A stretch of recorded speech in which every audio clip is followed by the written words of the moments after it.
La cérémonie des Imposcars est présentée cette année par la pétillante, la sublime, l'incroyable, la divine, Josette!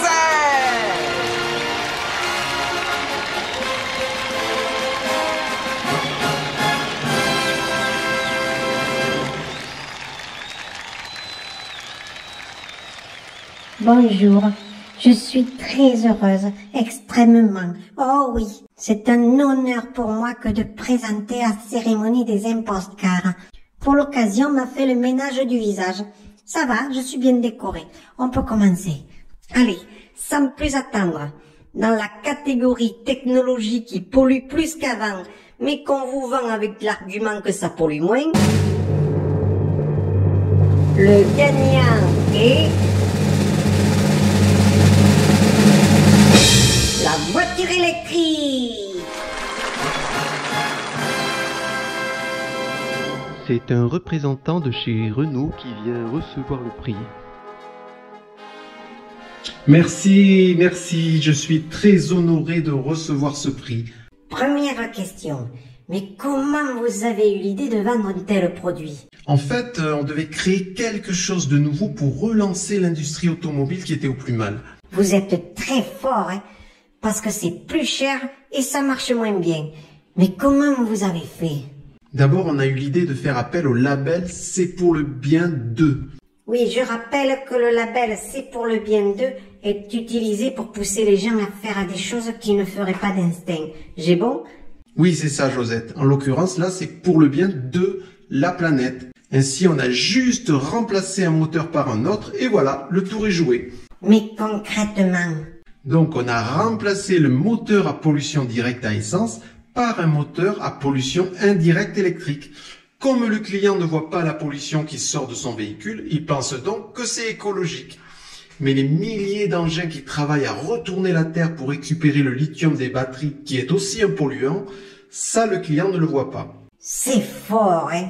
Et encore bravo, on vous applaudit. Et la voiture à énergie libre, vous y pensez? Pas d'insulte, Josette, s'il te plaît. Tu as été poli jusqu'à maintenant. Excusez-moi, on vous applaudit encore. Dans la catégorie, on a changé les règles du jeu, en plein milieu du jeu pour faire travailler les gens plus longtemps. Le gagnant est...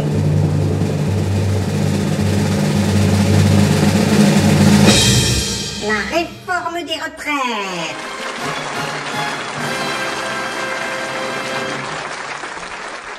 C'est un homme politique qui a participé à mettre en place cette réforme qui va recevoir le prix.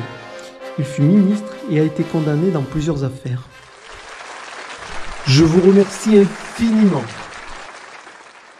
Je voulais vous dire que c'est un coup magistral, car vous volez du temps et de l'argent aux travailleurs. Oh, il fallait le faire.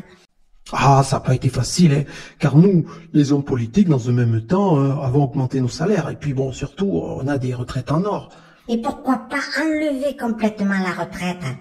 Non, il faut une carotte, même si elle est toute petite.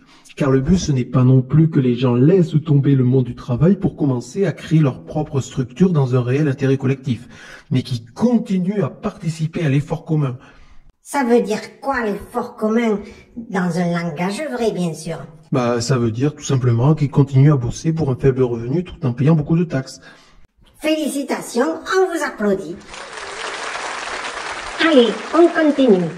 Dans la catégorie comment administrer un médicament à la planète tout entière, sans véritable validité de son efficacité et sans vérification des effets secondaires pour une maladie qui peut se soigner facilement. Et le grand gagnant est... les Feralgan. Merde, je me suis trompée. Je veux dire le vaccin ARN messager contre le Covid. Excusez-moi. C'est un représentant de chez Pfizer qui va recevoir le prix. Cette entreprise a été condamnée à multiples reprises par la justice, souvent pour des sommes importantes, dont un record de 2,3 milliards versés en 2009 pour des pratiques commerciales frauduleuses. Merci. Je suis très heureux de recevoir ce prix. Mais je voulais d'abord rappeler que c'est le travail de toute une équipe. Je tiens à remercier les médias, sans qui tout cela n'aurait pas été possible, ainsi que les politiques, et puis les docteurs de plateau télé qui nous ont soutenus sans relâche. Vous avez réussi le double exploit de vendre non seulement un produit inutile, mais en plus dangereux pour la santé. Bravo et respect. Oui, on a réussi aussi parce qu'on avait le label « C'est pour le bien d'eux ». Oui, il faut le rappeler que ceux qui ne voulaient pas de ce label se sont retrouvés automatiquement dans le « on veut faire du mal à autrui », ce qui a permis de les diaboliser. C'est malin, hein. Et puis, on remercie le public qui a répondu présent, car sans lui, on n'est rien. Ah, il faut le rappeler, c'est vrai. Rien n'aurait été possible au final, c'est le public qui décide. Vous en avez rempli des salles d'attente avec votre tournée mondiale, hein. Oui, on est très heureux. Vous allez repartir en tournée bientôt? Non, pas tout de suite, car pour l'instant, on est en studio, on prépare notre prochain virus. Eh bien, je vous souhaite qu'il ait autant de succès que le Covid-19. Ben voilà, notre soirée touche à sa fin. On se retrouvera l'année prochaine avec des nouvelles catégories, comme l'interdiction des jardins potagers.